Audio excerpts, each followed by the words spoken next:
ఈరోజు మనతో పాటు ఒక విశిష్టమైన ప్రఖ్యాతిగాంచిన సాహితీ ప్రపంచానికి పరిచయమే అవసరం లేని విద్వాంసులు ఆయన మనతో పాటు ఉన్నారు. శ్రీ రంగాచార్యులు గారు ఎన్నో గ్రంథాలకి ఆయన పరిష్కరించి పరిశోధించి శిథిలావస్థలో ఉన్న గ్రంథాలను బయటికి వెలికి తీసి లోకానికి పరిచయం చేసిన గ్రంథ పారేణుడు, అదేవిధంగా సాహితీ విద్వాంసులు. అటువంటి రంగాచార్యులు గారితో ఈరోజు ముఖాముఖి ఆయన్ని కలవడం, ఆయన దగ్గర కొన్ని విశేషాలు ఇప్పుడు మనందరం తెలుసుకుందామండి. వారు చెప్తారు ఏంటంటే, వారు మరింగంటి కవుల సాహిత్య సేవపై పిహెచ్డి చేశారు. అయితే ముందుగా ఏంటంటే, వారు నల్గొండ జిల్లా నకిరేకల్ మండలము చందుపట్ల గ్రామంలో శ్రీ వైష్ణవ కుటుంబంలో హరిత సుగోత్రీకులుగా 6వ సంతానంగా జన్మించారు. అయితే ఈయన చిన్నప్పుడే వారి నాయన గారి వద్ద వేద మంత్రాలు, చిన్న చిన్న శ్లోకాలు, అమరము నేర్చుకునేవారట. ఆ తర్వాత వారు నల్లకుంట ప్రాచ్య కళాశాలలో విద్యను అభ్యసించి అటు పిమ్మట మహబూబ్ నగర్ పాలెం కళాశాలలో అధ్యాపకులుగా బాధ్యతలు చేపట్టి అటు తర్వాత చాలా కాలం అధ్యాపకులుగా పనిచేసి సేవలను అందించి అక్కడే రీడర్ గాను మరియు ప్రిన్సిపాల్ గా పదవి విరమణ చేశారు శ్రీ రంగాచార్యులు గారు. అయితే వారు ప్రాచ్య కళాశాలలో ఉన్నప్పుడు ఆ ప్రాచ్య కళ విశేషాలు మరియు వాళ్ళ బాల్యం గురించి అడుగుదాము. గురు బ్రహ్మ గురుర్విష్ణు గురుర్దేవో మహేశ్వర గురు సాక్షాత్ పరబ్రహ్మ తస్మై శ్రీ గురువే నమః. గురువు గారికి నమస్కారములు. మీ బాల్యపు విశేషాలు, మీ ప్రాథమిక విద్య ఎంతవరకు జరిగింది, ఎక్కడ జరిగింది మాకు తెలుపుతారా ఇండియా నెక్స్ట్ ప్రేక్షకులకి? సీతాలక్ష్మణ పూర్ణ పార్శ్వయుగళం స్మేరానంభోరుహం మేఘశ్యామముదార బాహుపరిగం విస్తీర్ణ వక్షస్థలం కర్ణాంతాయతలోచనం కటితటీ సంవీత పీతాంబరం ఝాయేస్మత్కుల భాగధేయ చరణం రామం జగత్స్వామినం. ఇది ప్రార్థనాపరమైనటువంటి ఈ శ్లోకం చాలా కొన్ని వందల ఏళ్ల నాడు మరింగంటి అప్పలదేశకులనే మహానుభావుడు శ్రీరామపాదస్థుతిలో శ్రీరామచంద్ర స్వామిని వర్ణిస్తూ రాసినటువంటిది. ముఖ్యంగా మీరు అడిగిన ప్రశ్నలో 2 భాగాలు నా దగ్గర. ప్రాథమిక విద్య ఒకటి, తర్వాత కాలంలో మీరు ఉన్నత విద్యలో మీరు సాధించిన ప్రగతి అని అడిగినారు. మేము పుట్టి పెరిగింది కేవలం పల్లెటూరు. అంటే ఆ ఊరికి బస్సు సౌకర్యం కానీ ఇతరమైనటువంటి సైకిల్ మీద పోవడం కూడా కష్టంగా ఉండేది ఆ ఊరికి ఆ రోజుల్లో. అప్పటికి మా ఊళ్ళో స్కూల్ లేదు. మేము 4వ తరగతి 5వ తరగతి చదవడానికి చాలా బాధపడ్డాం. అక్కడ 2వ తరగతి వరకు ఖాన్గీ బడిలో చదువుకున్నాం. ఒక ముస్లిం మాకు చదువు చెప్పేవాడు.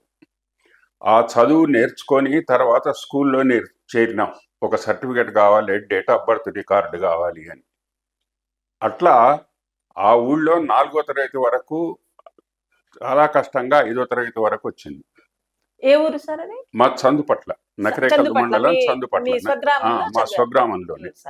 అయితే ఆ ఊరు ఎట్లుండేదంటే చుట్టూ నీళ్లు ఉండేది. ఆ ఊరికి పెద్ద చెరువు, చుట్టూ పొలాలు ఉంటుండేది, పెద్ద పెద్ద భూస్వాముల భూములు ఉండేది. బాట చాలా కష్టంగా ఉండేది ఊళ్ళోకి రావాలి పోవాలి అంటే. అయితే ఆ స్థితిలో మా నాయనగారు ఆ ఊరికి సర్పంచ్ అయినప్పుడు ఒక విశేషం ఏం జరిగిందంటే, ఆ ఊళ్ళో అందరూ చదువు లేక పశువులను కాస్తూ వ్యవసాయ వృత్తి చేస్తూ కూలి వాళ్ళుగా బతుకుతున్నారు. అందరికీ చదువు నేర్పాలి అనే గాఢమైన కోరిక వీళ్ళకి కలిగి అప్పుడు బూరుగుల రామకృష్ణారావు గారు ముఖ్యమంత్రి. మనకు నేరుగా ముఖ్యమంత్రి దగ్గరికే పోదామని ప్రయాణం అయితే పరసా వెంకటేశ్వరరావు గారని కలెక్టర్ ఉండేవాడు. ఆయన వీళ్లను ఆపి వీళ్ళని తీసుకొని బూరుగుల రామకృష్ణారావు గారి దగ్గరికి పోయి ఏకదం అంటే ఒకేసారి హై స్కూల్కి పర్మిషన్ ఇప్పించినాడు. ఆ ఊళ్ళో చందుపట్ల గ్రామానికి ఒకేసారి హై స్కూల్ వచ్చింది. హై స్కూల్ వచ్చినప్పుడు దానికి మరి భూమి కావాలి, ఇదంతా కావాలి కదా. అంటే మాకు భూమి ఉన్నదా అన్ను నేను చెప్పి వచ్చినాడు అక్కడ ధైర్యంగా. ఇక్కడికి వచ్చి భూస్వాములను పట్టుకొని నేను చెప్పి వచ్చిన అక్కడ ముఖ్యమంత్రి గారికి, మీరు భూమి ఇవ్వాలి ఇది అంటే, ఇప్పుడున్న హై స్కూల్ భూమి 120 ఎకరాలు ఇప్పటికి ఉంది. ఇంకా భూమి అమ్ముకోలే ఎవరు. 120 ఎకరాలు భూమి ఉన్నది. ఆ దాంట్లో ఊళ్ళో వాళ్ళందరూ కూడా శ్రమ శక్తితో ఆ బిల్డింగ్ కట్టినారు. అంతే తప్ప కూళ్ళు పెట్టుకోలే అందరు. అట్లా మేము అక్కడ చదువుకొని తర్వాత ఇట్లా బాగలేదు అని చెప్పి మేము హై స్కూలు విద్య మాకు ప్రాప్తి లేదని అక్కడి నుంచి మేము సంస్కృతం చదువుకోవడానికి వచ్చినాం హైదరాబాద్కు 1955-56లో. సీతారాం బాగులో వేదాంత వర్ధిని కాలేజ్ అని ఉండేది. అక్కడ మాకు భోజనాలు పెట్టి చదువు చెప్పేవాళ్ళు, వసతి ఇచ్చేవాళ్ళు. అందరు మా ప్రాంతంలో విద్యార్థులు అందరూ వస్తే అక్కడ చేరి మేము భోజనం చేస్తూ హాయిగా చదువుకున్నాం. ఒక 2-3 ఏళ్ల తర్వాత ఈ సంస్కృతం చదవడం ఎందుకు, ఇదేంది అది మమ్మల్ని నిరుత్సాహపరిచినారు కొందరు. అంటే మీ అప్పుడు కూడా సంస్కృతం అంతగా చలామణిలో లేదా సార్? అంటే చలామణి అంటే ఒకప్పుడు చాలా పెద్దపీట వేశారు కదా. అవును, బాగానే ఉంది. కానీ అప్పటికి ఏమైందంటే మీరు సంస్కృతం ఎందుకు చదువుకుంటారు, వేరే కోర్సులు చదువుకోండి అని మమ్మల్ని ప్రోత్సహించిన వాళ్ళు ఉన్నారు అక్కడ. దాంతో మేము ఇంటి బాట పట్టినాం. వచ్చిన తర్వాత ఊళ్ళో ఉంటూ పౌరోహితం చేస్తూ కొంతకాలం ఉన్న తర్వాత మా ఇంకొక అన్న అప్పటికే పీయూసీ చదువుతున్నాడు హైదరాబాద్ నిజాం కాలేజీలో. ఆయన టాప్లో అంటే స్టేట్ ఫస్ట్ వచ్చినాడు ఆ రోజు ఎస్ఎస్సిలో సూర్యాపేట నుంచి. లక్ష్మణమూర్తి గారని ఇంగ్లీష్ ప్రొఫెసర్గా, ఇంగ్లీష్ డీన్గా రిటైర్ అయ్యాడు కాకతీయ యూనివర్సిటీ నుంచి. ఆయన మమ్మల్ని తీసుకొచ్చి ఇక్కడ ప్రైవేట్గా ఉస్మానియా ఓరియంటల్ ఎంట్రన్స్ ఇప్పించినాడు. అక్కడ ఇచ్చి నల్లకుంట ఓరియంటల్ కాలేజీ డిపోలో చేరినాను. అప్పుడు మాకు లక్ష్మణజనం గారు అడ్మిషన్ ఇచ్చింది. కండవిల్లి లక్ష్మణజనం గారు, ఈయుండి రాఘవాచారి గారు, నిడదో వెంకట్రావు గారు, ఇంకా పెద్ద పెద్దవాళ్ళు ఆదిరాజు వీరభద్రరావు గారు, చలమతిరి రంగాచార్యారు, వీళ్ళంతా ఉండే. వీళ్ళందరితో మేము పాఠాలు వింటూ హాయిగా కాలం గడిపినాం. అట్లా నాది BOAL అయింది. అక్కడ BOAL ఫైనల్లో ఉన్నప్పుడే పాలెం ఓరియంటల్ కాలేజీలో నన్ను లెక్చరర్గా ఆహ్వానించినారు వాళ్ళు. 1966. అప్పటికి ఈ ఓరియంటల్లో MA లేదు, BOAL MA ఈక్వల్. నన్ను వాళ్ళు పిలిచి కాలేజీలో లెక్చరర్గా ఉండు, ఓరియంటల్ నుంచి వచ్చినవాడు ఓరియంటల్ కాలేజీలో అని చెప్పి నాకు అక్కడ ఉద్యోగం ఇచ్చినారు. 1966 ఆగస్టు 3వ తేదీన నేను ఉద్యోగంలో చేసిన తర్వాత 2002 అక్టోబర్ 30న రిటైర్ అయినా. అంతకాలం అదే కాలేజీలో వివిధ రీతుల వివిధ రంగాల ఉద్యోగం చేసుకుంటూ కష్టాలు సుఖాలు అన్నీ అనుభవిస్తూ ఇంతకాలం ఆ కాలేజీలో ఉండి పనిచేసినామమ్మా. అది నా ప్రాథమిక విద్యా లక్షణం. అయితే గురుగారు, మీరు చందుపట్ల శాసనం రాశారు కదా, ఆ చందుపట్ల శాసనం గురించి ఏమన్నా 2 విషయాలు మాకు చందుపట్ల శాసనం అప్పటి వరకు కాకతీయ చరిత్రలో రుద్రమదేవి ఎక్కడ చచ్చిపోయింది, రుద్రమదేవి చచ్చిపోయిన స్థలం ఏంది అనేది ఒక అందరికీ సంశయంగా ఉంటుండేది. అయితే ఆ ఊళ్ళో బండ్లబాట పక్కకు రాయి పడి ఉండేది. ఎప్పుడు పడి ఉంటే దాన్ని మేము కనిపెట్టి ఇది రాయి, దీని మీద అక్షరాలు ఉన్నాయి, ఇదేదో శాసనం ఉన్నట్టున్నది అని మాకున్న విజ్ఞానంతో అనుకొని ఆర్కియాలజీ వాళ్ళతో మాట్లాడితే స్టేటు వాళ్ళెవడు పెద్ద పట్టించుకోలే. తర్వాత మేమే ఆ శాసన స్తంభాన్ని కూలిచ్చి ఆ రోజుల్లో మనిషికి 5 రూపాయలు కూలిచ్చి స్తంభాన్ని తీసి నిలబెట్టిన తర్వాత అప్పుడు ఆర్కియాలజీ వాళ్ళకి చెప్తే వాళ్ళు వచ్చి దాన్ని చూచి దాని ఫోటో తీసుకున్నారు. ఇది జరగడానికి 1.5 సంవత్సరం పట్టింది, ఈ తతంగం జరగడానికి. ఢిల్లీ నుంచి పైరవి చేసినామమ్మా శాసనం కొరకు. తర్వాత వాళ్ళు చేసి ఫోటో తీసిన తర్వాత పరబ్రహ్మ శాస్త్రి గారని గొప్ప శాసన పరిశోధకుడు ఉండే మనకు. ఆయన ఇటీవలనే చచ్చిపోయిండు, ఒక 2-3 ఏళ్ల క్రితం. ఆయన శాసనం గొప్పదండి, రుద్రమదేవిని గురించి ఉన్నది దీంట్లో అంటే మాకు చెప్పండి అన్న. ఆయన చెట్ల కింద కూర్చొని మాకు చెప్పినాడు మొట్టమొదటి ఆ శాసనం ఏంది అంటే, రుద్రమదేవి వీరస్వర్గం అలంకరించిన విషయం తెలిపే శాసనం ఇది అన్న. సరే మంచిది అన్నా అని మేము ఆ శాసనం వాళ్ళు ప్రచురించినారు. తర్వాత చరిత్రలోకి వచ్చింది, రుద్రమదేవి వీరస్వర్గం అలంకరించనా అనే క్వశ్చన్ మార్క్తో ఆయన వ్యాసం రాసినాడు. రాస్తే నేనేం చేసిన అంటే కాకతీయుల చరిత్రకు ఒక అమూల్య శాసనం ఇది అని నేను రాసినాను.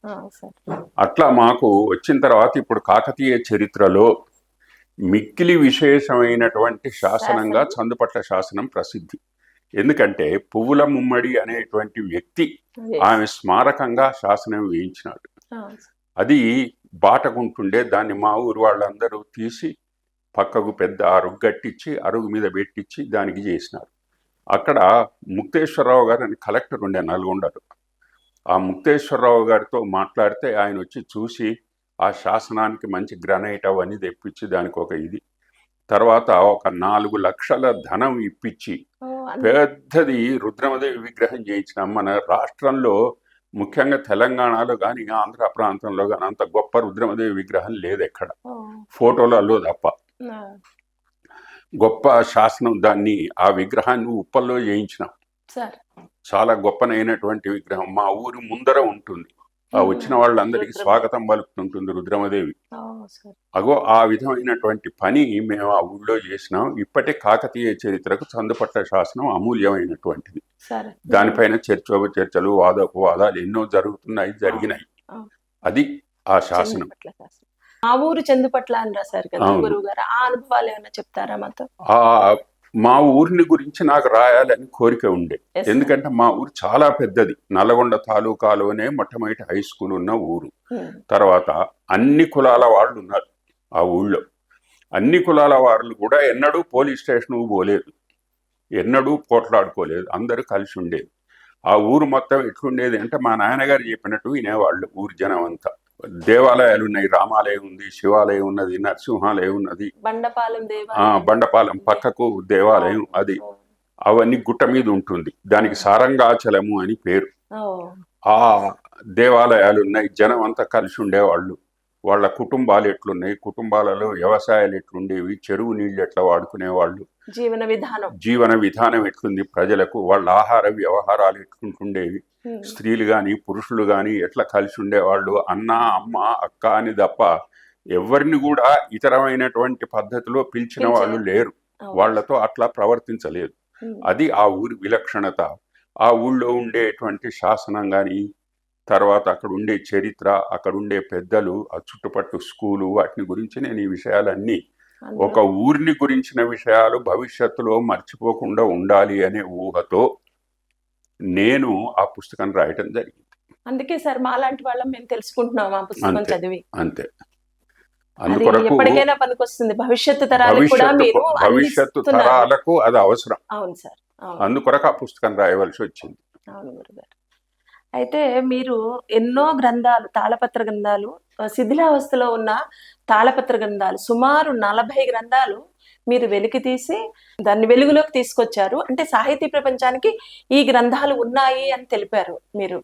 ఆ గ్రంథాల గురించి ఏదైనా ఒక 2-3 గ్రంథాల గురించి చెప్తారా? ఇప్పుడు నేను ప్రచురించిన తాళపత్ర గ్రంథాలు ఎత్తి రాసినటువంటివి 60 గ్రంథాలు. కేవలం నేను పరిష్కరించినటువంటి పుస్తకాలు 40. నేను మొత్తం సేకరించిన తాళపత్ర గ్రంథాలు 170. వివిధ ప్రాంతాలలో తిరిగి, నల్లగొండ పల్లెటూళ్ళెమ్మడి తిరిగి 170 తాళపత్ర గ్రంథాలు సేకరించి దాంట్లో నాకు అవసరం ఉన్న ప్రబంధాలను రీకాపీ చేసి అన్నిటినీ రాసిపెట్టిన నేను. రాసిపెట్టి వాట్లలో కొన్ని ప్రబంధాలను ప్రచురణ యోగ్యంగా చేసి వివిధ సంస్థల ద్వారా, అంటే ఆంధ్రప్రదేశ్ సాహిత్య అకాడమీ అప్పుడు ఉమ్మడి రాష్ట్రంలో, తర్వాత ఇప్పుడు తెలుగు యూనివర్సిటీ అంటున్నారు, అప్పుడు సాహిత్య అకాడమీ, ఈ సాహిత్య అకాడమీ, తర్వాత నా సొంతానికి కొన్ని, ఇట్లా కొన్ని పుస్తకాలను వెలుగులోకి తేవాలి. మరింగంటి కవులు అంటే ముఖ్యంగా నల్లగొండ జిల్లా పుట్టినిల్లు వాళ్ళది. వాళ్ళు చెయ్యని ప్రక్రియ లేదు సాహిత్యంలో. అన్ని ప్రక్రియల్లో వాళ్ళు రచనలు చేసినారు.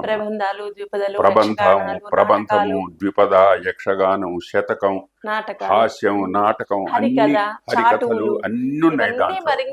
అన్ని వాళ్ళు చేసినారు. అయితే అవన్నీ తాళపత్ర గ్రంథాల్లో మగ్గిపోవటం వల్ల వాళ్ళు ప్రసిద్ధిలోకి రాలేదు. నేను ఎందుకో వీళ్ళను గురించి లోకానికి తెలపాలి అనే ఒక సంకల్పం కలిగి మరింగంటి కవుల గురించిన సాహిత్య సేవ అనే శీర్షికతో నేను పరిశోధన చేయటం ఆరంభించినాను. నాకు వాళ్ళు కాకతీయ యూనివర్సిటీలో ఇచ్చింది 3.5 సంవత్సరాల టైము. నేను 2.5 సంవత్సరాల్లో పూర్తి చేసి కంట్రోలర్ దగ్గరికి పోయిన, సార్ని సబ్మిట్ చేస్తా అంటే ఆయన తీసుకొని అన్నాడు. 3 సంవత్సరాలు దాటితే తీసుకుంటాం అన్నాడు. అప్పుడు ఆయన బీరువాలో పెట్టి ఆ పుస్తకాలన్నీ కట్టకట్టలు వచ్చినాం. అంటే నేను ఎందుకు దీన్ని చేయాలి అంటే తెలంగాణ ప్రాంతంలో ఒక గొప్పనైనటువంటి కవి వంశం, విద్వత్ కవి వంశం. వంశమే కవులు అక్కడ. అందుకొరకు వాళ్ళు కొందరు ఇద్దరు ఉంటారు కవి కుటుంబాలు, కానీ కవి వంశమే వీళ్ళది. వీళ్ళు వంశం అంతా కూడా కవిత్వం వాళ్ళే. ఇంకొకటి విశేషం ఏంటంటే వాళ్ళు నరాంకితం చేయలే ఏ ఒక్క పుస్తకం, అన్ని దైవాంకితాలే. వాళ్లకు మిర్యాలగూడ దగ్గర సిరిసనగండ్ల అని ఒక క్షేత్రం ఉంది, నరసింహస్వామి క్షేత్రం. నేను పోయి వచ్చిన ఆ క్షేత్రానికి. చాలా అద్భుతంగా ఉంటుంది గుట్ట మీద. ఆ నరసింహస్వామిని వీళ్ళు దైవంగా కులదైవంగా భావించుకొని వాళ్ళు సిరిసనగండ్ల నరసింహస్వామికే అంకితం ఇచ్చుకున్నటువంటి వాళ్ళు తమ పుస్తకాలన్నింటినీ కూడా. మరికొందరు వెంకటేశ్వర స్వామికి, వీటిలన్నిటికీ. ఇప్పుడు మీరు పిహెచ్డి చేసినటువంటి తాలాకాంది పరిణయం, దానికి శ్రీరంగనాయక స్వామి అవతారమైనటువంటి శ్రీ వెంకటేశ్వర స్వామికి అంకితం ఇస్తున్నా అని అంటాడు. ఇది శ్రీమచ్చేషధరాధర సౌధవీధి విహరణ చక్షురు విలక్షణ క్షీణ కృపా కటాక్ష వీక్షణ అని ఆయన గజ్జె చెప్పుకుంటాడు. చెప్పుకొని దాంట్లో నేను ఈ స్వామికి పుస్తకం అంకితం ఇస్తున్నాను అని చెప్పుకుంటాడు తప్ప వాళ్ళు ఎన్ని కష్టాలు అనుభవించినా, ఎంత తిండికి లేకుండా బతికినా సరే వాళ్ళు నరాంకితం చేయలేదు, ఒక దగ్గర పోయి నమస్కారం పెట్టి బతకలేదు. అగో ఆ విధంగా వీళ్ళు అంత గొప్ప సాహిత్యాన్ని సృజన చేసిన వాళ్ళు కాబట్టి వాళ్ళ గురించి పిహెచ్డి చేయవలసినటువంటి అవసరం ఏర్పడింది. నేను పిహెచ్డి తీసేసి వచ్చిన తర్వాత సంవత్సరంలోగా ప్రింట్ చేసినాను దాన్ని. 1990లో మొట్టమొదటి ప్రింట్ అయింది, నల్గొండలో ఆవిష్కరించిన. ఏనాడైతే మరింగంటి కవుల గురించి రాయడానికి ఏమున్నది అని నన్ను ఎవరైతే విక్రించారో అదే వ్యక్తిని అధ్యక్షునిగా పెట్టినాం. అధ్యక్షునిగా పెట్టి సభ జరిపినాం. రామరాజు గారు వచ్చినాడు అక్కడికి, సుప్రసన్న, సంపత్ కుమార్, శ్రీహరి, వీళ్ళందరూ, పేర్వాణి జగన్నాథం, వీళ్ళందరూ వచ్చినారు ఆ సభకు నల్గొండకు ఎండాకాలంలో. వచ్చి గొప్పగా సభ జరిగింది. అప్పుడు ఆయన అన్నాడు, నేను చాలా పొరపాటు చేసినా, నన్ను మన్నించండి, నేను ఏమున్నది మరింగంటి కవుల దగ్గర అని అన్నాను, కానీ ఇంత సాహిత్యం ఉన్నదని నాకు తెలియదు అని ఆయన సభాముఖంగా క్షమాపణలు కోరుకున్నాడు ఆ వ్యక్తి. అగో అంత గొప్పనైనటువంటి సాహిత్యాన్ని తీసుకొచ్చి ప్రజలకు అందించినాక నేను ఎడిట్ చేసినటువంటి పుస్తకాల గురించి పిహెచ్డీలు చేసినాడు. ఇప్పుడు నీవు తాలాంకనందిని పరిణయం ఒకటి, క్షత్రబంధు ఉపాఖ్యానం గురించి ఒక ఆయన, తర్వాత చాటు పద్యాల గురించి ఒకళ్ళు. అగో ఈ విధంగా ఒక 4-5 పిహెచ్డీలు వచ్చినాయి. తర్వాత నేను కేవలం మరింగంటి వాళ్ళ పుస్తకాలకు దాదాపు ఒక 10 ఎడిట్ చేసి ఉంటాను. ఇటీవలనే మధుబాబు అనే ఒక వ్యక్తి, మరి కరీంనగర్ జిల్లా వాడు, మరింగంటి వెంకట నరసింహాచార్యుల వారి అముద్రిత కృతుల మీద పిహెచ్డి చేసినాడు. కేవలం అముద్రిత కృతులే. ఆయనకు సహాయం చేసింది అంతా నేనే, మా ఇంట్లో పుస్తకాలే తీసుకున్నాడు ఆయన. ఆ అముద్రిత కృతులను గొప్పగా సమీక్ష చేసి పిహెచ్డి చేసినాడు. దురదృష్టం ఏమంటే ఆ పిహెచ్డి ఫలాన్ని అనుభవించక ముందే ఆయన అస్తంగతుడైన చిన్న వయస్సులో. ఆ పుస్తకం ఈ మధ్యనే ప్రింట్ అయింది, మరింగంటి కవుల దాంట్లో మరింగంటి వెంకట నరసింహాచార్యుల కృతులు అని.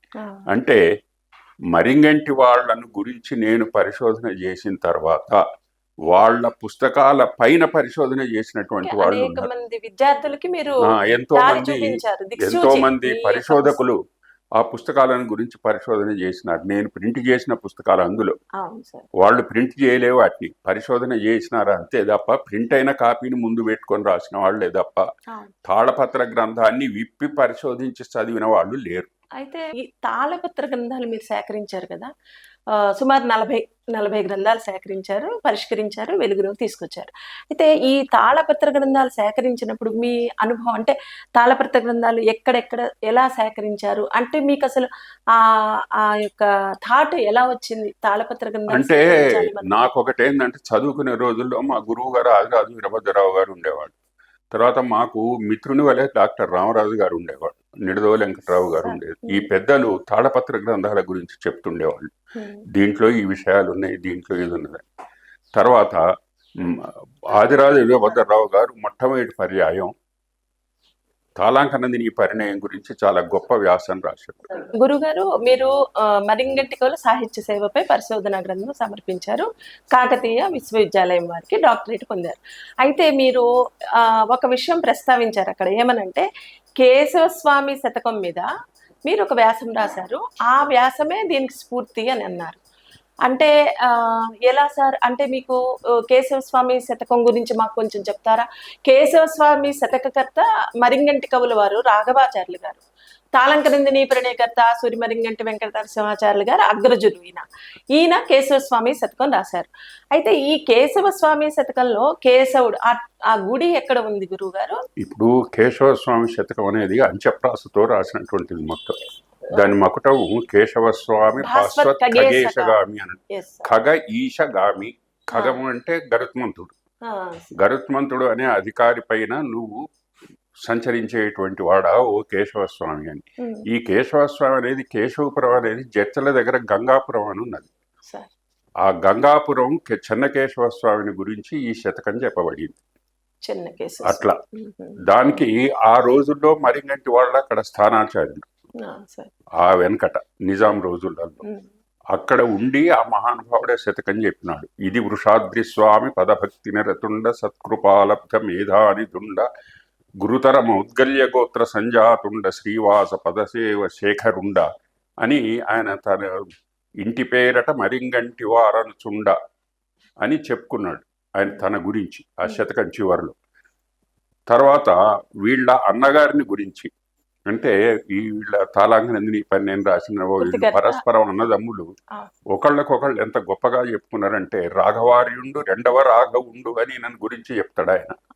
మా రాఘవాచార్యులు ఎవరు అంటే రెండవ రాఘవుడు, అంత గొప్పవాడు అని. అట్లాగే ధరణా వెంకట నారసింహుడు అని తన వెంకట నరసింహాచార్యుల వారిని గురించి చెప్పుకుంటారు. ఈ విధంగా పరస్పరం సాహిత్యంలో కానీ కుటుంబంలో కానీ గొప్పగా ఉండి వాళ్ళు సాహిత్య సృజన చేసినటువంటి మహానుభావులు. ఆ శతకం అముద్రితంగా ఉండేది. దాన్ని నేను 2-3 తాళపత్ర గ్రంథాలు సంపాదించి అంత ఉంటే మా నాయనగారు ఒక ఎక్కడి నుంచో అడిగి రాసి పెట్టుకున్నాడు కొన్ని. అప్పుడు నేను ఈ కనగల్లు అని ఒక ఊరుంది దేవరకొండ దగ్గర, మరింగంటి వారి సొంత ఊరు. అక్కడ మా నాయనగారు పోయి నా గురించి ఎవరినో అడిగి ఒక చిన్న తాళపత్ర గ్రంథం తెచ్చినాడు. 5 ఆకులు ఉండేది, 2 వైపులా రాసినది, మొత్తం శతకం ఉన్నది దాంట్లో. ఆ శతకాన్ని మొత్తం నేను తిరిగి రాసి దాన్ని 1966 సెప్టెంబర్ భారత్లో ప్రచురించిన మొట్టమొదటిసారిగా. అది ప్రచురించిన తర్వాత చాలా మంది మాకు ఈ శతకం కావాలి అని అడిగినారు, కానీ నేను అప్పుడు ప్రచురించినట్లు లేకుంటే ఆ విద్యార్థిగా ఉంటే, ప్లస్ అప్పుడప్పుడే ఉద్యోగంలో చేరిన నేను. ఆ రోజుల్లో లెక్చరరు అంటే ఎంత వచ్చేదంటే 270 రూపాయల జీతం. ఆ కుటుంబంతో నేను బతకాలి వాటితో, అందుకొరకు పుస్తకాలు వేసేటట్టు లేవని తర్వాత నేను దాని విపుల పీఠికతో ఆ శతకాన్ని వేసిన. ఏది ఆ కేశవస్వామి శతకాన్ని. అది ఆ శతకం లోకల్లోకి వచ్చింది, వ్యాప్తి చెందింది. ఇంకొకటి ఈ మరింగంటి కేశవస్వామి శతకం రాసినటువంటి వ్యక్తి అన్నగారే రాఘవాచార్యుల వెంకట నరసింహాచార్యుల గారు తాళంకనందిని పరిణయం అని రాసినాడమ్మ, నువ్వు పిహెచ్డి చేసిన పుస్తకం. దాని విశేషం ఏమంటే శ్రీకృష్ణదేవరాయల వారు కనుక ఆశ్వాసాంతంలో గద్య రాయకుండా పద్యం రాసినట్టుగానే ఇది శేషాచల నాయకాంగ్రిగళీ కృష్టాత్మ శ్రీవాసవర్యదళ వెంకట రాఘవారి సుత శిష్య ప్రాభోపేత అని ప్రతి ఆశ్వాసం చివరిలో ఆశ్వాసాంత గద్య కాకుండా పద్యమే ప్రతి దాంట్లో వశంవద తాళాంక సునందని పరిణయ శ్వాసంబు హృద్యం బగున్, ఎన్నో ఆశ్వాసం అయితే అన్నో ఆశ్వాసం. ఈ విధమైనటువంటి ఆశ్వాసాంతంలో పద్యాలు రాసినటువంటి వాళ్ళు చాలా తక్కువ తెలుగు సాహిత్యంలో. అందరు గద్యాలు రాసుకున్నారు పెద్దవాళ్ళు అందరు, ఇది అందరూ. అయితే ఈయన ఈ పద్యాలు రాయటమే కాకుండా తర్వాత తాను సౌధ వీధి విహరణ చక్షురు విలక్షణ క్షీణ కృపా కటాక్ష వీక్షణ అని తను చెప్పుకున్నాడు. అంటే ఒక ప్రౌఢమైనటువంటి సాహిత్యం. అప్పటికే చంద్రికా పరిణయాదులు వచ్చి వ్యాప్తి నీలాసుందరి ఇటువంటివన్నీ వ్యాప్తిలోకి వచ్చినప్పుడు ఈయన వాటిని మించేటట్టుగా తన కవిత్వాన్ని నిరూపించాలి అని ఉరుతర కందవే నిలసదుత్పలలోచన చంపకాంగి భాసుర అని తన వృత్తాలన్నీ చెప్పుకుంటాడు. అవన్నీ ఉన్నాయి దీంట్లో అని.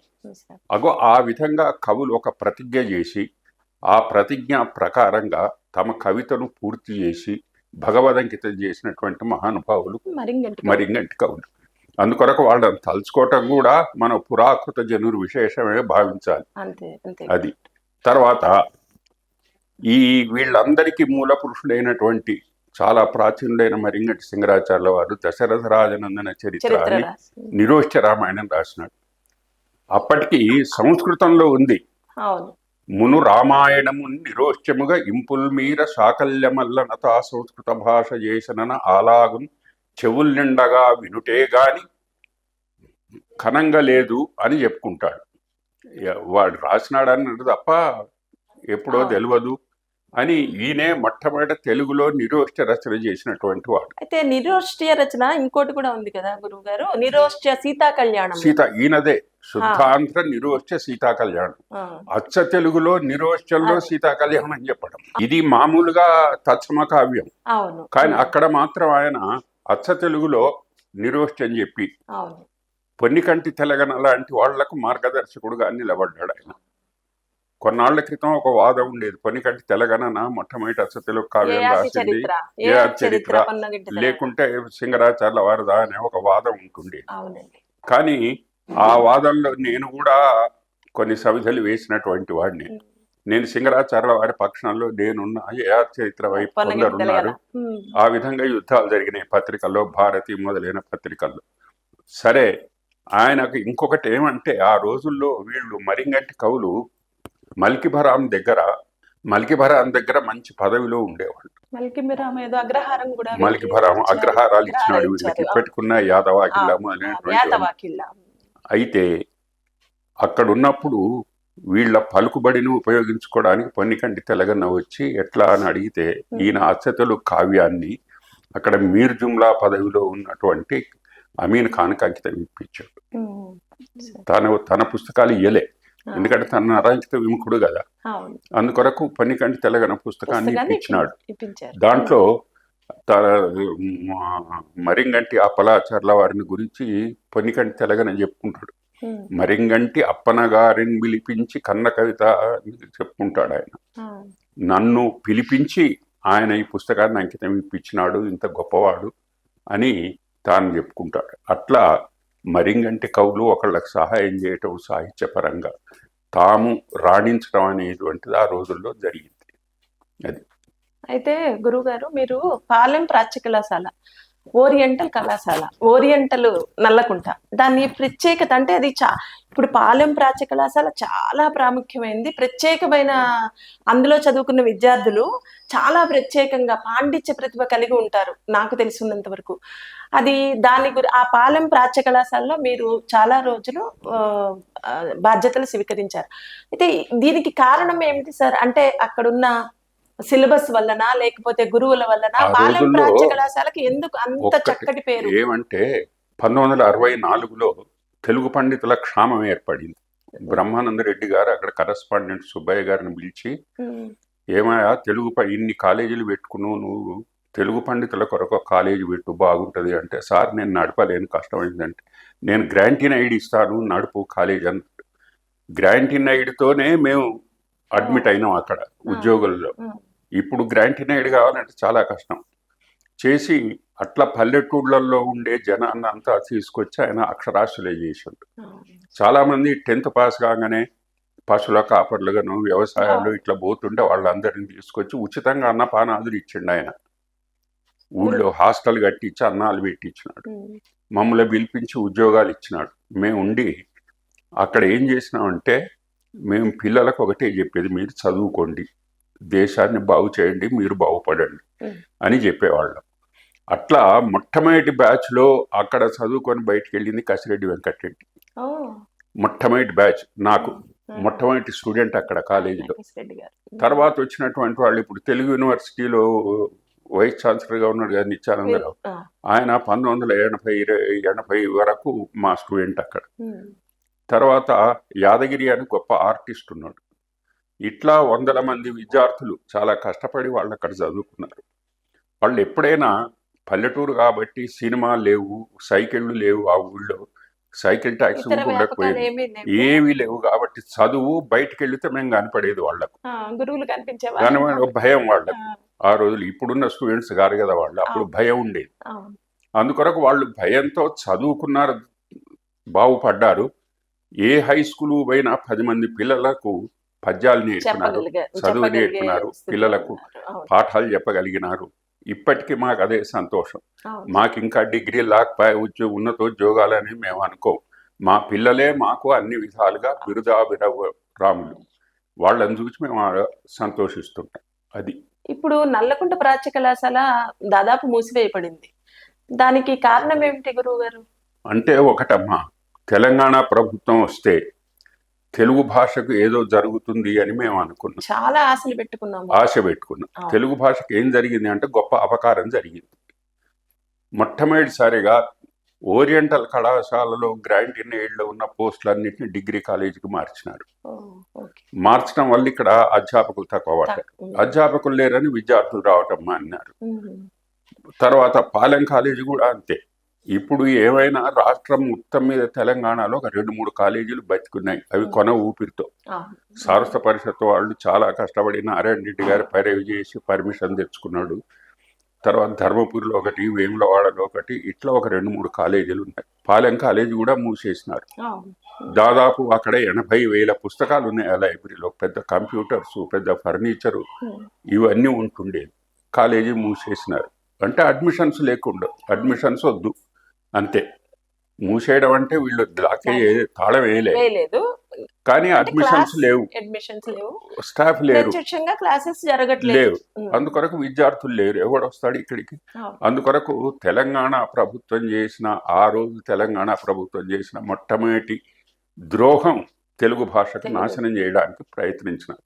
ఇప్పటికైనా మీరు ఒకటే గుర్తుపెట్టుకోండి, మీరు ఏ డిపార్ట్మెంట్ ఎక్కడికి పోయినా డొక్కశుద్ధిగా తెలుగు చెప్పగలుగుతున్నారు అంటే ఓరియంటల్ కళాశాల నుంచి వచ్చిన వాడే చెప్తాడు.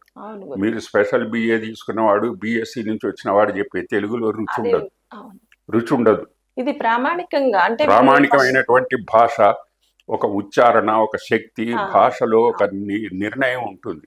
భాష పట్టు ఉంటుంది. వీళ్ళు వచ్చినటువంటి వాళ్ళు ఇప్పటికైనా సరే మనకు తెలియటం లేదు, కానీ ఇప్పటికీ తెలుగు భాష గురించి విదేశీయుల నుంచి మనం తెలుగు నేర్చుకోవాల్సిన స్థితి వచ్చేసింది. అట్లా కొన్నాళ్లకు తెలుగు పండితులు కూడా విదేశాల నుంచి దిగుమతి అవుతారు మనకు. ఆ క్షామాన్ని మన ప్రభుత్వం సిద్ధం చేసి పెట్టింది కాబట్టి దానికి మనం సిద్ధం కావాలి, అంతే. ఇంకేం చేయలేం. ఏ ఉద్యమం అయినా ఒక పాన్ షాప్ తీసేస్తే ఉద్యమం జరుగుతుంది, అల్లరి జరుగుతుంది, కానీ కాలేజ్ తీసేస్తే వాడు పట్టించుకోడు. అగో అటువంటి చైతన్యం అనేది మన ప్రజల్లో ఉన్నది. ప్రభుత్వం ఆడుకుంటున్నది వీళ్ళందరితో. అందుకొరకు కాలేజీలు నాశనం అయిపోతున్నాయి. మీరు పీఠికార్చన చేశారు, అంటే దరిదాపు మీరు 70 మంది గ్రంథ రచయితలకి పీఠికలు అందించారు. అయితే ఈ పీఠికలు రాయడం అనేది ఒక అసిధారవర్తము, కత్తి మీద సాము లాంటిది. పీఠిక రాయడం అంటే మొత్తం మనం పుస్తకం అంతా చదవాలి, అర్థం చేసుకోవాలి, దాన్ని బట్టి పీఠికని మీరు 70 గ్రంథాలకు అందించారు. అంటే మీరు పీఠికలు అందించిన ఏదైనా ఒక గ్రంథం గురించి వివరిస్తారా గురువు గారు? అంటే ఒకటమ్మా, నేను దాదాపు కొన్ని 1000 పుస్తకాలు చదివినాను నా సొంతానికి. ఇప్పటికీ చదువుకుంటాను నేను. అంటే ఒకప్పుడు విద్యార్థుల కొరకు చదువుకున్నాను నేను, ఇప్పుడు నా కొరకు చదువుకుంటున్నాను. చదివినప్పుడు ఎవరో పెద్ద మనుషులు, రచయితలు పుస్తకాలు పంపిస్తారు. ఆ పుస్తకాన్ని చదివి దాని గురించి రాయాలి మనం. అల్లాటప్పాగా రాయడానికి వీలుండదు. దాంట్లో ఛందస్సు ఎక్కడ భంగమైంది, దాంట్లో గణం ఎట్లుంది, పద్ధతి ఎట్లుంది, ఇవన్నీ మనం నిశితంగా పరిశీలించి అట్లా గ్రంథాలను రాస్తాం. అందుకే అది అసిధారవర్తం వంటిది. అందుకొరకు ఒక ఆయన నిరోష్ట రామాయణం ఎడిట్ చేసినాకు పంపించినాడు, దీన్ని పీఠిక రాయండి ఇదంటే. నేను చెప్పినాను ఆయనకు, నువ్వు ఫలానా దగ్గర దోషం రాసినావు కాబట్టి దీన్ని దిద్దుకున్నట్టయితే నేను పీఠిక రాస్తాను, లేకుంటే లేదు అని పంపించినాను. ఆయన అంతా దిద్దుకొని మళ్ళీ టైప్ చేసి నాకు పంపించినాడు. అప్పుడు నేను పీఠిక రాసి ఇచ్చినాను ఆయన. అంటే ఒకడు దోషం చేస్తే ఆ దోషాన్ని సమర్థించకూడదు, అది సాహిత్య పద్ధతి కాదు. మనకు వైరం ఏర్పడవచ్చు, ఎవడన్నా మనల్ని తిట్టొచ్చు, కానీ మనం చేసేటువంటి ద్రోహపూరితమైనటువంటి సాహిత్య వాతావరణం ఉండకూడదు. అది నా కోరిక. ఆ విధంగా నేను ఎందరు పుస్తకాలకు, దాదాపు 135 పుస్తకాలకు అభిప్రాయాలు రాసినాను. ఒక 50 పుస్తకాలు నేను ఎడిట్ చేసినాను. ప్రత్యేక సంచికలు ఎన్నో ఎడిట్ చేసినాం. ఇట్లా కాలం గడుస్తున్నది. అది మీరు గ్రంథ సమీక్షలు కూడా చేశారు. సమీక్షలు కనీసం 70-80 సమీక్షలు చేశారు. అయితే ఆ సమీక్షలు ఏదైనా ఒక పుస్తకం గురించి చెప్తారా? మీరు సమీక్ష అంటే ఇక్కడ నిర్వహించిన గుర్తు చాలా పుస్తకాలకు మీరు సమీక్షలు నిర్వహించారు. అది కాకుండా మీరు రేడియో ప్రసంగాలు, టీవీ ప్రసంగాలు, సాహిత్య ప్రసంగాలు అనేకం ఇచ్చారు. అయితే ఇంత మీకు పాండిత్యము అంటే మొట్టమొదటి బాల్యం నుంచి మీరు తెలుగు సంస్కృతంలో పండితులు కాబట్టి అది కంటిన్యూ చేసుకుంది. ప్రాచ్య కళాశాల మీకు మరికొంచెం అంటే ఎక్కువ ఉపయోగపడింది. ఇది మీరు విద్యార్థులకు అందిస్తున్నారు మీ యొక్క విద్యని. మాలాంటి వాళ్ళందరికీ మేము నిజంగా మీ దగ్గర శిష్యరికం చేయడం అనేది చాలా అదృష్టం అండి. ఇంకా అసలు ప్రత్యక్షంగా మీకు శిష్యురాలను అయితే ఇంకా బాగుండేదని నాకు అనిపిస్తూ ఉంటుంది. అయితే మీరు ప్రాచ్య కళాశాల గురించి ఇంకా వివరంగా ఏమన్నా చెప్పగలరా? ప్రాచ్య కళాశాలలో సుబ్బయ్య గారు, బిఎన్ శాస్త్రి గారు మీ ఆత్మీయులు అని అన్నారు. సుబ్బయ్య గారు చేసిన కృషి ఏమన్నా మీకు? సుబ్బయ్య గారు అది పల్లెటూరు అమ్మ. పాలెం అనేది మీరు చూస్తే ఇప్పుడు కొత్త కొత్త గచ్చు ఇండ్లు, సిమెంట్ ఇండ్లు ఇవన్నీ వచ్చినాయి, రోడ్లు అయినాయి. కానీ మేము పోయినప్పుడు రోడ్లు లేవు, మంచినీళ్ళు కూడా లేవు, వెలుతురు లేదు. అటువంటి పల్లెటూరులో మేము అడుగు పెట్టినాం. కొత్తగా అప్పుడే వాటర్ ట్యాంక్ కట్టి బోరింగ్ వేసి నీళ్లు పెట్టినారు వాళ్ళు, మోటార్లు వేసి. తర్వాత ఇప్పుడు అన్ని సౌకర్యాలు వచ్చేసినాయి కొత్తగా. అప్పుడు ఆయన ఏం చేసినాయంటే ఒక హాస్టల్ పెట్టినాడు ఆ పల్లెటూరు. హాస్టల్ పెట్టి పల్లెటూరు నుంచి వచ్చే పిల్లలకు కులమత భేదం లేకుండా అందరూ భోజనం చేయండి. 3 పూటల భోజనం పెట్టేవాడు. పొద్దున భోజనం టిఫిన్, మధ్యాహ్నం భోజనం పెట్టేవాడు, రాత్రికి భోజనం. చదువుకోండి. హాస్టల్ అయిపోయి కాలేజీ స్కూల్ టైంలో ఎవడన్నా బయట జరిగితే వాడికి శిక్షించేవాడు. అగో అంత సిస్టమేటిక్గా నడిపినాడు ఆయన ఆ కాలేజీని 1980 దాకా. 1964 నుంచి 1980 వరకు 20 ఏళ్ళు అంత అసిధారావ్రతంగా కాలేజీ హాస్టల్ నడిపినాడు. ఫర్నిచర్ చేయించినాడు. ఇప్పటికీ అంత గొప్ప ఫర్నిచర్ ఏ ప్రభుత్వం చేయించదు. అంటే మీరు హాస్టల్స్ చూసుకునేవారు సుబ్బయ్య గారు. అంత కృషి ప్రభుత్వం అంత చేసేవాడు.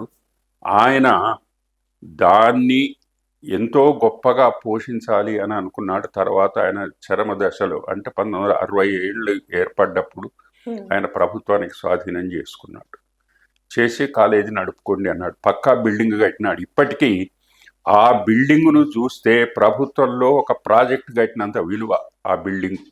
అంత గొప్పనైన బిల్డింగ్ కట్టించినాడు. ఆ కాలేజీ దగ్గరనే డంగు, సున్నం, కంకర, కూళ్ళు, వాళ్ళకి అక్కడ ఇండ్లు కట్టించి అక్కడ ఉండండి అని వాళ్ళతో పనులు చేయించేవాడు. ఇటుక బట్టీలు పెట్టించి ఆ బట్టి ఇటుకలతో కాలేజీ బిల్డింగ్ కట్టించినాడు. మంచి గాలిన ఇటుకతోటి. అంత గొప్పనైనటువంటి బిల్డింగ్ ఇప్పుడు చూస్తే మనకు ఆశ్చర్యం అనిపిస్తుంది. విద్యార్థులు లేక కళకళలాడేటువంటి కాలేజీ ఒకప్పుడు. ఈ రోజుల్లో విద్యార్థులు లేక, ఉద్యోగులు లేక, ఎవ్వరు లేక మొత్తం గడ్డి గాదం బలిచి పాములు, తేళ్లు, పందికొక్కులు తిరుగుతున్నాయి ఆ బిల్డింగులలో. అగో అటువంటి స్థితి మనకు ఏర్పడింది. పండిన ఉన్న వాడెవడో శతకకారుడు చెప్పినాడు.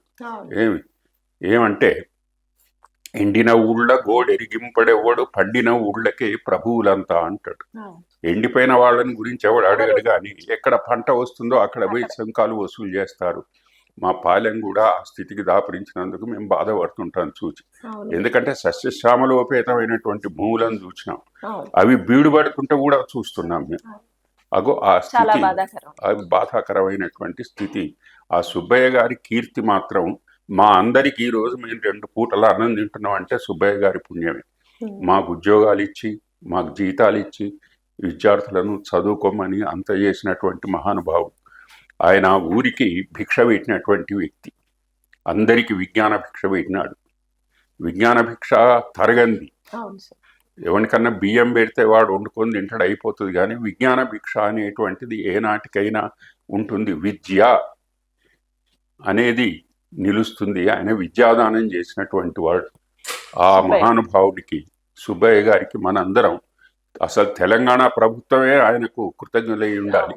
ఇప్పుడు ఆ రోడ్లు వేసేవాళ్ళు లేడు, ఆ బిల్డింగులు కట్టేవాళ్ళు లేడు, ఆ ప్లాన్ వేసేవాళ్ళు లేడు. ఆయన పెద్ద విజ్ఞానవంతుడు కూడా, చదువుకున్నటువంటి వాడు కాదు. తన పేరు కూడా సరిగ్గా రాసుకోరాకపోయేది. అటువంటి నిరక్షరాస్యుడైనటువంటి వ్యక్తి ఇంత గొప్ప మేధాశక్తితో ఈ పనులన్నీ చేశాడు. అది ఆ కళాశాలల స్థితి. అయితే మీకు ఎంతో మంది కవులు పండితులతో ఆత్మీయ అనుబంధం పరిచయాలు ఉన్నాయి ప్రాచ్య కళాశాల అప్పుడు. అయితే బిఎన్ శాస్త్రి గారు, శాసనాల శాస్త్రి గారు కదా వారి పేరు అని అంటారు కదా సార్, వారితో మీకేమన్నా అంటే నేను ఇక్కడ చదువుకునే రోజులలో మాదో గుంపు ఉండేది, స్నేహితుల గుంపు, అందరం చదువుకునేటవాళ్ళం. విశ్రాంతి టైంలో రోడ్ల మీద తిరిగేవాళ్ళం మేము. అంటే నల్లకుంటలో ఎక్కువ ఉండేవాళ్ళం మేము. నల్లకుంట నుంచి నారాయణగూడ వరకు నడిచి వస్తుండేది అందరం. ఆ రోజుల్లో మాకు సైకిల్ రిక్షాలు తప్ప ఏమీ లేవు. సైకిల్ రిక్షాకు పేర్లు ఛార్జీలు చెల్లించే శక్తి లేదు మాకు. అందుకొరకు ఆయనకు నారాయణగూడలో ఒక దుకాణం ఉంటుండేది, దీపక్ మహల్ పక్కకు. అక్కడ ఆయన దగ్గర పోయి కూర్చునేది. ఎందుకంటే ఆయన దుకాణం మొత్తం పుస్తకాల దుకాణం. మాకు ఎన్నో పుస్తకాలు అవసరం ఉంటే చదువుకునేది అక్కడ. అక్కడనే మేము దాశరథిని చూసినాం, పల్లా దుర్గయ్య గారిని చూసినాం, నారాయణ రెడ్డి గారిని, ఇట్లా ఎందరెందరినో పెద్దలందరినీ అక్కడ చూసినాం ఆ రోజుల్లోనే, విద్యార్థి దశలోనే. తర్వాత ఆయన పుస్తకాలు ప్రచురించేవాడు. పుస్తకాలు ప్రచురిస్తుంటే వాడు తప్పులు ఆ రోజులని చూచే నేర్పైన చెప్పిండు మాకు, ఇట్లా నేర్చుకోవాలి, ఇట్లా చేయాలి అని ప్రూఫ్స్ చూడటం. ఆయన ఆ విధంగా ఉన్న తర్వాత మేము 1965-66 నుంచి మేమిద్దరం కలిసి ఎన్నో శాసనాలు సేకరించడానికి తిరిగినాం. ఆ విధంగా శాస్త్రి గారితో ఇప్పటికీ కూడా కుటుంబంతో నాకు అవినాభావ సంబంధం ఉంది. గురుగారు, మీరు మరింగంటికోల ప్రబంధాల్లో చెల్వ పిల్లరాయ చరిత్ర అని ఉంది ఒకటి, దాని గురించి ఏమన్నా వివరించగలరా మా ప్రేక్షకులు? చెల్వపిళ్ళ స్వామి అంటే ఇప్పుడు మనకు దక్షిణ దేశంలో అంటే తమిళనాడులో ఉన్నటువంటి సంపత్ కుమార స్వామి క్షేత్రం, అక్కడ ఉండే స్వామిని శెల్వపిళ్ళడు అంటారు. శెల్వము అంటే అందం, అందముగా ఉన్నటువంటి చిన్న పిల్లవాడి యొక్క రూపంతో ఆ విగ్రహం అంత చిన్నగా ఉంటుంది, శెల్వపిళ్ళ స్వామి. దానికి కథలు ఏమున్నాయంటే, అక్కడ ఉండేటువంటి ఒక చిన్న విగ్రహాన్ని ఒక తుర్క నవాబు ఢిల్లీకి తీసుకొని పోయినాడని, అక్కడికి రామానుజుల వారు పోయి మళ్ళీ ఆ విగ్రహాన్ని తీసుకొచ్చినాడు అని ఒక కథ చెప్తారు. మొత్తం మీద రామానుజుల వారికి ఆ క్షేత్రానికి చాలా దగ్గర సంబంధం ఉంది. ఇంకొకటి, ఇప్పుడు అక్కడ రామానుజుల వారి విగ్రహం ఉంటుంది, శెల్వపిళ్ళ స్వామి సన్నిధిలో రామానుజుల వారి విగ్రహం ఉంటుంది. రెండే విగ్రహాలు ఉంటాయి, శ్రీరంగంలో ఒకటి, శెల్వపిళ్ళ స్వామి దగ్గర ఒకటి. ఆ రెండు రామానుజుల వారు జీవించి ఉండగానే సిద్ధం చేసుకున్నటువంటి విగ్రహాలు. అదొక విశేషం అక్కడ. అయితే ఆ శెల్వపిళ్ళ స్వామి క్షేత్రంలో దాన్నే మేల్కోట అని కూడా అంటారు. మేల్కోటయే స్వామి. ఆ స్వామి యొక్క క్షేత్ర వైభవాన్ని చెప్పినటువంటిది శెల్వపిళ్ళరాయ చరిత్ర. దాన్ని జిఆర్ స్వామి వారు రామానుజ కీర్తి గ్రంథమాలల్లో ఒకటిగా ప్రచురించినాడు. అంటే రామానుజుల కథ ఉన్న ఏ ప్రబంధమైనా సరే ప్రచురించాలి అనేటువంటి ఊహతో జిఆర్ స్వామి వారు శెల్వపిళ్ళరాయ చరిత్రను ప్రచురించినాడు. దానికి నేనే పీఠిక రాసి ఇచ్చినాను. సముద్ర రంగరామనాచార్య, అద్దంకి శ్రీనివాస్, వీళ్ళందరూ ఆ పుస్తకం బయటికి రావడానికి చాలా కష్టపడ్డారు. ఆ విధంగా శెల్వపిళ్ళరాయ చరిత్ర వ్యాప్తి చెందింది. ఇంకొకటి, ఎవ్వరు కూడా అప్పటి వరకు ప్రబంధం రాసినటువంటి వాళ్ళు లేరు తెలుగులో. కేవలం మరింగంటి వెంకట నరసింహాచార్యులు అనే కవి మాత్రమే తెలుగులో శెల్వపిళ్ళరాయ చరిత్ర రాసినాడు. ఇతరులు తమిళంలో వాళ్ళు వీళ్ళు రాసుకోవచ్చు, కానీ తెలుగులో లేదు. అంటే ఇక్కడ మనం గమనించవలసింది, ఆ రోజుల్లో ఎక్కడో పల్లెటూళ్ళలో ఉన్న ఈ మహాకవి శివులపిళ్ళ క్షేత్రానికి పోయిండా, తిరునారాయణపురం పోయి చూచిండా, ఈ క్షేత్ర వైభవం తెలుసుకున్నాడా అని ఆలోచించినట్టయితే ఎంతకాలం ప్రయాణం చేయాలి వీళ్ళు? అప్పుడు బస్సులు లేవు, రైళ్లు లేవు, సౌకర్యాలు లేవు. అందుకొరకు వీళ్ళు ఆ క్షేత్ర వైభవాన్ని తెలుసుకొని ఒక ప్రబంధీకరించి అందమైనటువంటి ప్రబంధాన్ని తెలుగు ప్రజలకు అందించినారు. అది శివులపిళ్ళరాయ వైభవం. ఇంకోటి ఉంది కదా గురుగారు, చరిత్ర చిలువ పడగరేని చరిత్ర. చిలువ పడగరేని చరిత్ర అనేది అచ్చ తెలుగు కాదు. అచ్చ తెలుగు కాదు. అంటే చిలువ పడగ రేడు. చిలువ అంటే పాము. పామును పడగగా కలిగినటువంటి వాడు. పడగ అంటే జెండా. పాము ధ్వజముగా కలిగినటువంటి వాడు. రేడు అంటే రాజు. అంటే సర్పధ్వజుడైనటువంటి వాడు. సర్పధ్వజుడు ఎవరు? దుర్యోధనుడు. దుర్యోధనుడి యొక్క చరిత్ర చెప్తుంది ఆ పుస్తకం. చిలువ పడగరేని చరిత. చిలువ పడగరేని చరిత. ఇది ఆ చిల్వ సిడెంపు రేని కడ అని చెప్పుకుంటాడు దాంట్లో. అంటే అచ్చ తెలుగులోనే చెప్పాలి పుస్తకాన్ని, కథ కూడా అచ్చ తెలుగులో చెప్పాలి. దుర్యోధనుడు వివాహం చేసుకునేటువంటి కథను దాంట్లో చెప్పినాడు కాబట్టి పేరణము అంటే పెండ్లి, చిలువ పడగ రేని పేరణము. చరిత్ర గాని పేరణము అంటే చరిత్ర కాదు, పెండ్లి. పెండ్లిని పేరణము అని అంటారు అచ్చ తెలుగులో. ఆ విధంగా ఆయన పుస్తకాన్ని రాసినాడు అచ్చ తెలుగులో. అది ఇంకా ప్రింట్ కాలే ఇప్పటికీ, అది అనుముద్రితంగా అట్లే తాళపత్ర గ్రంథాలలో ఉంది. చిలువ పడగరేని పేరున 3 ఆశ్వాసాలు ఉంటుంది. దాంట్లో కూడా తాళంగనందిని పరిణయం లాగానే ఆశ్వాసాంతంలో పద్యం రాసినాడు. ఇది ఆ సిల్వ చెడెంపురేని కథ దాని పొంద అని రాసుకుంటాడు ఆయన. 3వ ఆశ్వాసం, 4వ ఆశ్వాసం అని. అగో ఆ విధంగా ఆ పుస్తకం అంటే అచ్చ తెలుగు, ఒక ప్రబంధం, ఒక యక్షగానం, ఒక శతకం, ఒక రచన, ఒక ద్విపద, ఇన్ని పుస్తకాలు మరింగంటి వాళ్ళ నుంచి మన వాళ్ళకు నాటకాలు అవి కాకుండా గొప్పనైనటువంటి మంగళహారతులు, తిరునామాలు ఇవన్నీ కూడా వాళ్ళు చెప్పినారు. స్తోత్రాలు వాళ్ళు చెప్పినట్టుగా ఎవడు చెప్పలే. అంత గొప్పనైనటువంటి సేవ తెలుగు సాహిత్యానికి చేసినటువంటి మహానుభావులు కాబట్టి వాళ్లకు నేను ఒక నరసింహ స్తోత్రంలో ఉండే ఒక శ్లోకం చదివి ఆ కవులకు నివాళులు అర్పిస్తాను. జ్వాలాజాజ్వల్యమానం దిశుతతయే శాత్రవాభీరతీక్ష్ణం రక్షో విక్షోతి వక్షోభడ నిపుణ నఖం రౌప్య దేదీప్యమానం ప్రహ్లాదాహ్లాదదక్షం ప్రణత జనసుధా ప్రాయదీప్ర ప్రతాపం సంహారం అచ్చటల పటుమనో కెర్వపల్లి నృసింహం. అంటే అర్వపల్లి నృసింహస్వామిని గురించి వీళ్ళు చెప్పినటువంటి శ్లోకాలలో అదొకటి. తుంగత్వంగత్తరంగ శ్వసితభర పరిశ్రంగ నిస్సంగలింగద్గంగం గంధానుగంతాగ్రగ గగన గగంధర్వగీర్వం మహోర్వం శుభ్రాభ్రాతభ్రనిభ్రం శిరస్వీయకాయూధవస్యాభీక్ష్ణం తీక్ష్ణం పరాక్ష్ణాన్నను మనసి నమామ్యర్వపల్లి నృసింహం. ఇది ఆ కవులకు మనం ఇచ్చే నివాళమ్మ. వీళ్ళు సంస్కృత కావ్యాలు కూడా కొన్ని రాశారు. సంస్కృతంలో అలంకార శఠవైరి వైభవం, శఠవైరి వైభవ దివాకరం అని నమ్మాళ్ళవార్లు. శఠవైరి అంటే నమ్మాళ్ళవార్లు. శఠారి ఇప్పుడు మన దేవాలయాలలో తీర్థం ఇస్తే శఠగోపం పెడతారు కదా. శఠకోపం అంటే శఠారి అంటే శఠులు అయినటువంటి వాళ్ళకు శత్రువు అని. శఠులు అంటే దుర్మార్గులు, దుర్మార్గులకు ఇంకా దుర్మార్గులైన శత్రువు. శఠగోపము, శఠగోపం కాదు, అది కోపం. శఠుడు అనే రాక్షసుణ్ణి కోపగించినటువంటి వాడు కాబట్టి శఠగోపుడు. శఠగోప మనకు అలంకార శాస్త్రంలో తెలంగాణలో ప్రతాపరుద్రీయం వచ్చింది. ప్రతాపరుద్రీయం తర్వాత గొప్పనైన అలంకార శాస్త్ర గ్రంథం మన ఈ శఠవైరి వైభవ దివాకరం. ఆయన 100 ఇత్తం శతమలంకారాహ మయాస్మిన్ ప్రతిపాదితాహ అంటాడు. 100 అర్థాలంకారాలను ఆయన ఆ గ్రంథంలో ప్రతిపాదించి మొత్తం నమ్మాళ్ళవార్ల వైభవమే, వారి చరిత్రనే ఉంటుంది దాంట్లో, వేరే వాళ్ళ చరిత్ర ఉండదు. దీన్ని గురించి మద్రాసు యూనివర్సిటీలో సిఎస్ రాధాకృష్ణన్ అనే ఒక వ్యక్తి 1980లో PhD చేసినాడు అలంకార శాస్త్ర గ్రంథం మీద. ఎం నరసింహాచారి గారని హెడ్ డిపార్ట్మెంట్ ఉండేవాడు అక్కడ. ఆయన పర్మిషన్ ఇస్తే ఈయన తాళపత్ర గ్రంథాన్ని పరిశోధించి పరిశీలించి ఆయన గొప్ప PhD చేసినాడు. అగో అంత గొప్పనైనటువంటి సంస్కృతంలో, ఆంధ్రంలో గాని తెలుగులో గాని వాళ్ళు చాలా గొప్పనైనటువంటి ప్రబంధాలను రాసినటువంటి వాళ్ళు. కానీ తెలంగాణ వాళ్ళ యొక్క ఉదాసీనత వల్ల ఆ కవులు వెలుగులోకి రాలి.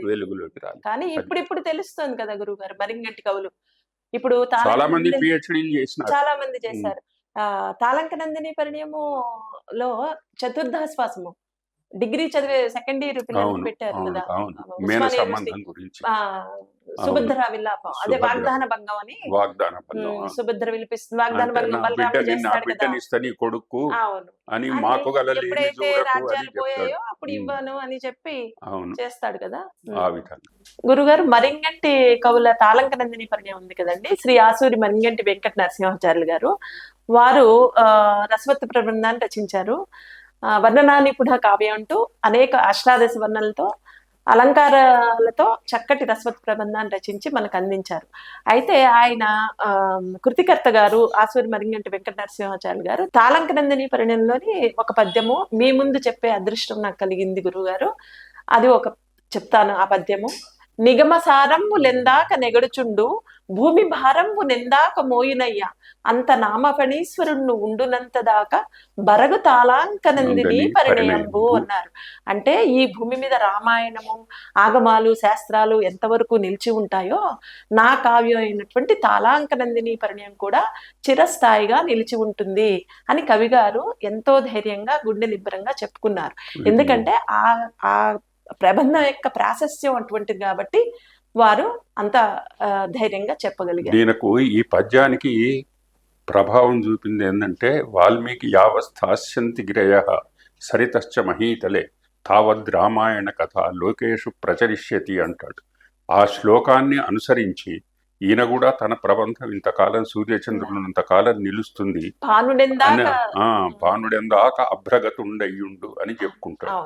అందుకొరకు కవికి ఉండేటువంటి ఒక శక్తి, తన కవిత్వంలో ఉండే పటుత్వాన్ని చెప్పుకోవడానికి ఇది ఒక గొప్ప అవకాశం. గురుగారు, మీరు ఈరోజు మాకు ఇంత మీ విలువైన సమయాన్ని మాకు వెచ్చించి మాకు తెలియని విషయాలు, ముఖ్యంగా ప్రబంధాల గురించి, సంస్కృత కావ్యాల గురించి, యక్షగానాల గురించి, మరింగంటి కవుల గురించి, వారు మరింగంటి కవులు అనేక ప్రక్రియలు చేశారు. ఆ ప్రక్రియలన్నీ కూడా మాకు మీరు వివరించారు. అంతేకాకుండా ప్రాచ్య కళాశాల యొక్క వైభవము, ప్రాచ్య కళాశాల యొక్క విశిష్టత కూడా మాకు వివరించారు. ఆ తర్వాత మీరు అందించిన పీఠికల గురించి, మీ సాహిత్య సేవ గురించి, ఘనమైన సేవలు మీరు అందించారు. అన్నీ మేము తెలుసుకున్నాము గురువు గారు. మీకు నా యొక్క ధన్యవాదాలు. మంచిదమ్మా, నమస్కారం. నమస్కారం.